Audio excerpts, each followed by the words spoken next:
দিয়ক আইন নিৰ্যাতন সহ্য কৰা নহ'ব আইন নিৰ্যাতন সহ্য কৰা নহ'ব এখন কাৰেক্ট ফাঁচি দিয়ক এখন কাৰেক্ট ফাঁচি দিয়ক আইন নিৰ্যাতন সহ্য কৰা নহ'ব আইন নিৰ্যাতন সহ্য কৰা নহ'ব এখন কাৰেক্ট ফাঁচি দিয়ক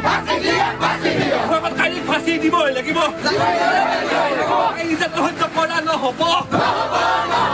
আইন নিৰ্যাতন সহ্য কৰা নহ'ব এখন কাৰেক্ট ফাঁচি দিয়ক এখন 9 বছৰীয়া কিশোৰীক ধৰ্ষণ কৰিবলৈ চেষ্টা কৰা মাতা পালিক ফাঁচি দিয়ক এখন কাৰেক্ট ফাঁচি দিয়ক পানীগাঁৱত 9 বছৰীয়া কিশোৰীক ধৰ্ষণ কৰিবলৈ চেষ্টা কৰা মাতা পালিক ফাঁচি দিয়ক ফাঁচি ধৰ্ষণ কাৰেক্ট ফাঁচি দিয়ক আমাৰ দাবী আইন নিৰ্যাতন সহ্য কৰা নহ'ব আইন নিৰ্যাতন সহ্য কৰা নহ'ব এখন কাৰেক্ট ফাঁচি দিয়ক এখন কাৰেক্ট ফাঁচি দিয়ক আইন নিৰ্যাতন সহ্য কৰা নহ'ব পানীগাঁৱত 9 বছৰীয়া কিশোৰীক ধৰ্ষণ কৰিবলৈ চেষ্টা কৰা মাতা পালিক ফাঁচি দিয়ক পানীগাঁৱত 9 বছৰীয়া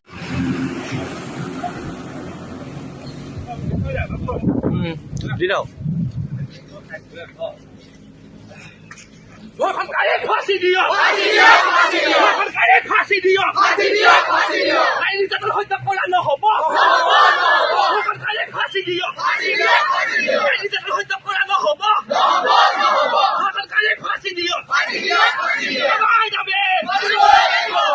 জিন্দাবাদ আমাৰ দাবী আইন নিৰ্যাতন সহ্য কৰা নহ'ব আইন নিৰ্যাতন সহ্য কৰা নহ'ব এখন কাৰেক্ট ফাঁচি দিয়ক এখন কাৰেক্ট ফাঁচি দিয়ক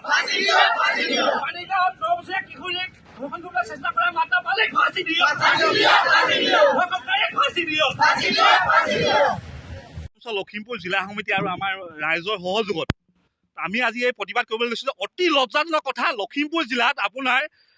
9 বছৰীয়া এজনী কিশোৰীক তথা 9 বছৰত আমি শিশু বুলি কওঁ এজনী কিশোৰীক আপোনাৰ পানীগাঁৱৰ ফুকনহাটৰ 65 বছৰীয়া এজনী বৃদ্ধই মাতা পালি নামৰ এজন বৃদ্ধই তেখেতক ধৰ্ষণ কৰিবলৈ অপচেষ্টা কৰিছিল। আৰু সেই যি লম্পট যি ধৰ্ষণ কৰিবলৈ চেষ্টা কৰা দুষ্কৃতিকাৰী মাতা পালিক লখিমপুৰ আৰক্ষীয়ে তেখেতক অতি গ্ৰেপ্তাৰ কৰিছে। এতিয়ালৈকে আমি খবৰ পাইছোঁ, কিন্তু তেখেতক গ্ৰেপ্তাৰ কৰিলে নহ'ব, ফাষ্ট ট্ৰেক আদালতৰ যোগেদি বিচাৰ কৰি তেখেতক ফাঁচি দিবলৈ আমি দাবী জনাইছোঁ। আৰু এতিয়া এনেকুৱা হৈ গৈছে বৰ্তমান আপোনাৰ অসমত আজি নাৰী সুৰক্ষিত নহয়। অতি লজ্জাজনক কথা, আপোনাৰ লখিমপুৰতে এতিয়া মধ্যমীয়াত সেইদিনা ধৰ্ষণ কৰিবলৈ চেষ্টা কৰিছে। লখিমপুৰত আপোনাৰ এই 9 বছৰীয়া কিশোৰীজনীকো মানে হাৰি যোৱা নাই, য'তে ত'তে এতিয়া মোবাইল খুলিব, ছ'চিয়েল মিডিয়া খুলিব, অকল ধৰ্ষণ কৰিবলৈ অপচেষ্টা। অৰ্থাৎ আমাৰ অসমত আজি নাৰী সুৰক্ষিত নহয়, আমাৰ মাতৃ সুৰক্ষিত নহয়, আমাৰ ভনী সুৰক্ষিত নহয়। সেয়েহে আমাৰ এটা স্পষ্ট দাবী যে অসমীয়া জনমঞ্চৰ এই মুখ্যমন্ত্ৰী মহোদয় এই ধৰ্ষণকাৰীসকলক ফাষ্ট ট্ৰেকৰ আদালতৰ যোগেদি বিচাৰ কৰি ফাঁচি দিবলৈ আমি দাবী জনাইছোঁ।